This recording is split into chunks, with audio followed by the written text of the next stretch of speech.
നിങ്ങൾ ഈ വീഡിയോ ഒന്ന് കണ്ടോക്കെ. എനിക്ക് കുഞ്ഞ് ജനിച്ചിട്ട് ആ സന്തോഷം പങ്കിടാൻ വേണ്ടിയിട്ട് ആ കുഞ്ഞിനെ തൻ്റെ കുടുംബക്കാരുടെ മുമ്പിൽ കൂടുന്ന് കാണിച്ചു കൊടുക്കുകയാണ്. കുടുംബക്കാർ സ്നേഹിക്കുന്ന സ്നേഹം നോക്കാൻ കണ്ടാ. ഇത് അവിടെ സർവ്വസാധാരണം തോന്നുന്നത്. കാരണം കുട്ടി മെയിൻറ്റെയിൻ ചെയ്യണില്ല.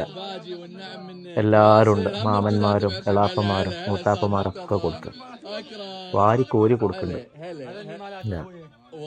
എന്താ കിട്ടല് ഭാഗ്യം നോക്കി. മൂത്ത ജ്യേഷ്ഠൻ അത് കൊടുക്കുന്നു. എന്താ 50,000 ഒരാള് മത്സരിച്ചിട്ടാ കൊടുക്കണത്. അവിടത്തെ കുട്ടികൾ, അവിടെയൊക്കെ ജനിക്കണ കുട്ടികളൊരു യോഗം നോക്കി നിങ്ങള്. ഇനി നമുക്ക് നമ്മളെ നാട്ടിലെ കുട്ടി ജനിച്ചിട്ട് ആരങ്ങൊന്ന് കണ്ടാലോ. നിങ്ങൾക്ക് എന്തിനു വന്നാടോ?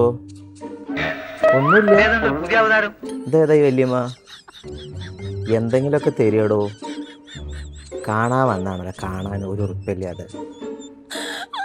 പുല്ല് ജനിക്കണ്ടായിന്ന് ഇതാ പറയണ്ടാവുക. ഒക്കത്തിനും കാണിച്ചാൽ ഞാൻ വലുതായിട്ട് ഒരു ഉറുപ്പിന്റെ അടുത്ത് കിട്ടൂല. അതിപ്പോ എന്തായാലും